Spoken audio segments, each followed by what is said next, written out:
మరి నిశ్చితార్థమైన తర్వాత? నేను ప్రాంగణంలో ఒంటరిగా పిండి రుబ్బుతున్నాను. అప్పుడే ఒక్కసారిగా ప్రకాశమైన కాంతి ఆ చోటు మొత్తాన్ని నింపేసింది. భయపడకు మరియా, నీవు దేవుని కృప పొందితివి. నీవు గర్భవతివై సర్వోన్నతుని కుమారుని కందువు. ఆయనకు యేసు అని పేరు పెట్టుదువు. పరిశుద్ధాత్మ నీ మీదికి వచ్చును. సర్వోన్నతుని శక్తి నిన్ను కమ్ముకొనును. ఆ శిశువు పరిశుద్ధుడైయుండును. ఇది ఎలా సాధ్యం? నాకు నిశ్చితార్థం మాత్రమే అయింది, ఇంకా వివాహం కాలేదు. నీ బంధువు ఎలిజబెత్ కూడా తన వృద్ధాప్యంలో గర్భం దాల్చింది. గొడ్రాలని పిలువబడిన ఆమె ఇప్పుడు 6వ నెలలో ఉంది.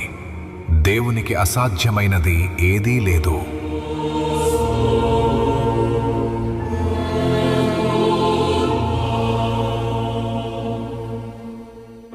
ఆ మాటలు నా హృదయంలో లోతుగా నాటుకుపోయాయి లూకా.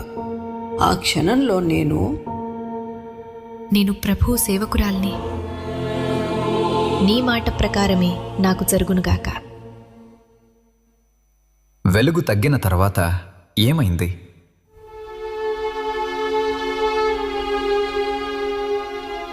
రోజులు గడిచే కొద్దీ నా శరీరంలో ఏదో మారుతున్నట్లు నాకు అనిపించింది.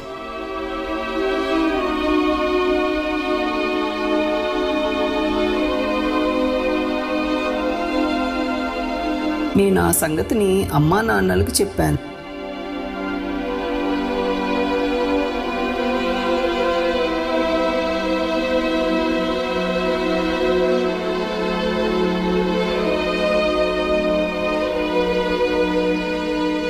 వారు అర్థం చేసుకోవటానికి ప్రయత్నించారు. అయినప్పటికీ వారి కళ్ళలో భయం, ఆశ్చర్యం స్పష్టంగా కనిపించాయి. ఊళ్ళో వాళ్ళంతా గమనించడం ప్రారంభించారు.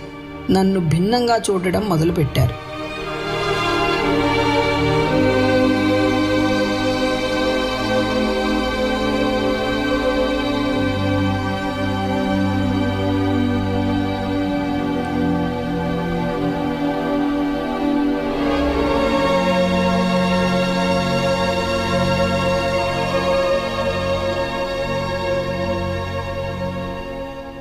మరి యోసేపు? అతనికి ఈ విషయం చెప్పినప్పుడు ఎలా స్పందించాలో అర్థం కాక మౌనంగా అక్కడి నుంచి వెళ్ళిపోయాడు. అతని మనసు అయోమయంతో, నొప్పితో, బాధతో నిండిపోయాయి.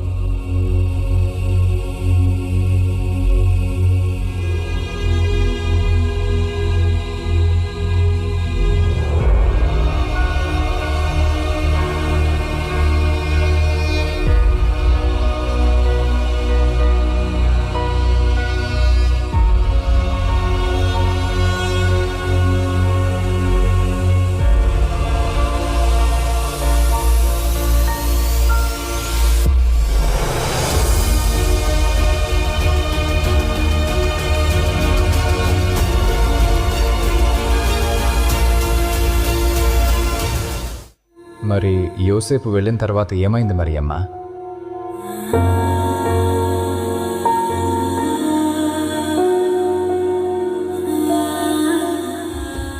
మరియా గర్భవతి అయింది.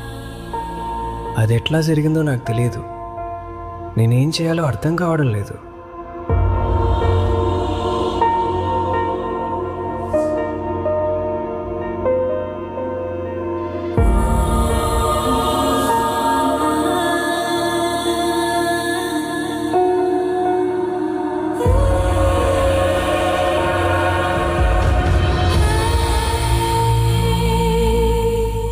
నేనిప్పుడు ఆమెను పెళ్లి చేసుకోలేను.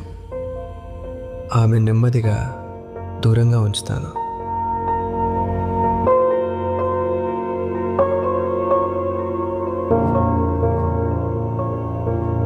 యోసేపు నన్ను వదిలి వెళ్ళిపోయినప్పుడు గ్రామస్తులు నన్ను అంగీకరించరని నాకు స్పష్టంగా అర్థమైంది. నజరేతులో నేను ఒంటరిదానినైపోయాను. ఆ రాత్రి నేను ఎలిజబెత్ దగ్గరికి వెళ్ళాలని నిర్ణయించుకున్నాను. ఎందుకంటే నన్ను నమ్మి దేవుడు చేస్తున్న కార్యాన్ని ధృవీకరించగల వ్యక్తి నాకు అవసరం. ఎలిజబెత్ను చూడటానికి వెళ్తున్నాను. ఆమె కూడా గర్భముతో ఉంది.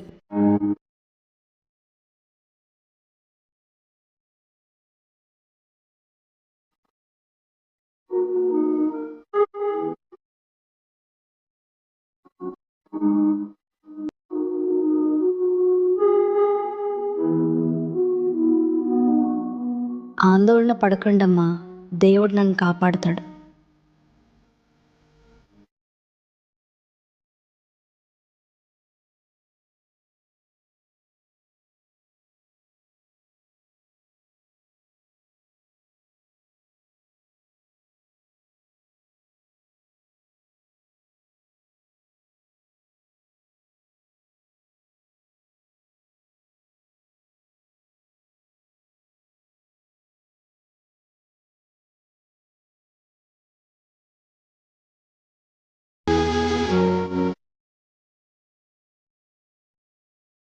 దాదాపు 90 మైళ్ళ దూరం, 8 రోజుల నడక. మార్గంలో ప్రజలు చేరారు, కొందరు తమ దారిని వెళ్ళిపోయారు.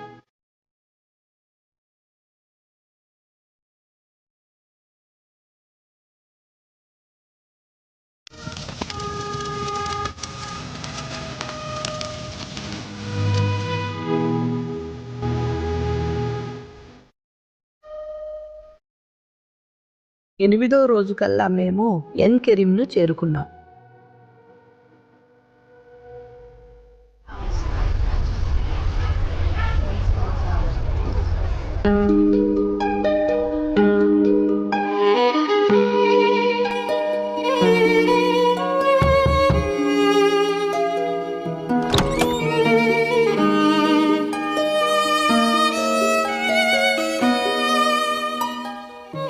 నీవు స్త్రీలందరిలో ఆశీర్వదించబడిన దానివి. నా ప్రభు తల్లి నన్ను సందర్శించటానికి రావటం నాకు ఎందుకు ఎంతటి గౌరవం.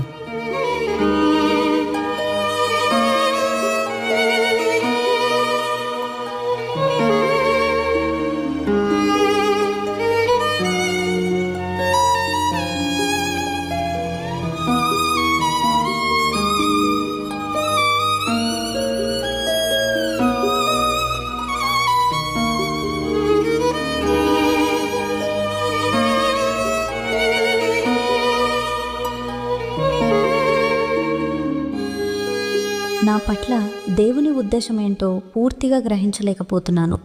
నేను అర్థం చేసుకోగలను మరియా. దేవుని యొక్క ప్రణాళికలో నిన్ను ఎన్నుకున్నాడు.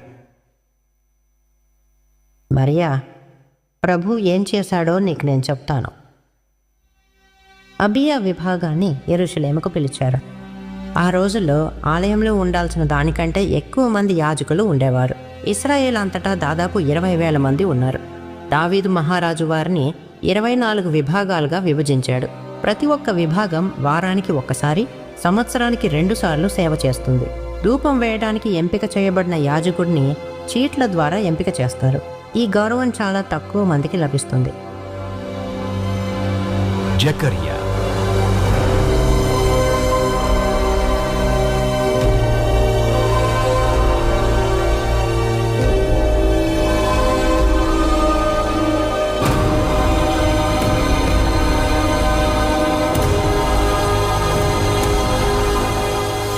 జకరియా, భయపడకు, నీ ప్రార్థన ప్రభువు విన్నాడు. నీ భార్య ఎలీసబెతుకు ఒక కుమారుడు పుడతాడు. అతనికి యోహాను అని పేరు పెట్టు. అతడు ప్రభువు ఎదుట గొప్పవాడై పరిశుద్ధాత్మతో నిండినవాడై ఉంటాడు. ఇది ఎలా సాధ్యం? నేను వృద్ధుణ్ణి, ఎలిజబెత్ కూడా గర్భం దాల్చే వయసులో లేదు. నా మాటలు నీవు నమ్మలేదు కాబట్టి ఇదంతా నిజమయ్యే వరకు నీవు మౌనివై ఉంటావు.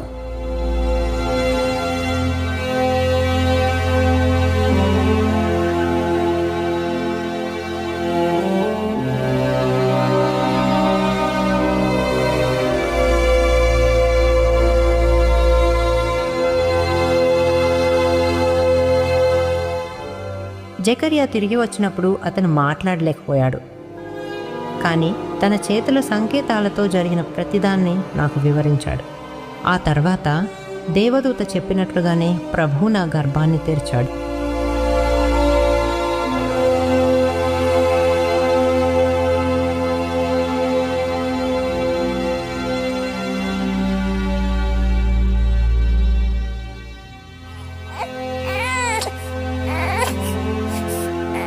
అలా బాప్తిసమిచ్చు యోహాను జన్మించాడు. ప్రవచనం నెరవేరింది. ప్రభువుకు మార్గం సిద్ధం చేయడానికి ఎన్నుకోబడిన వాడు పుట్టాడు.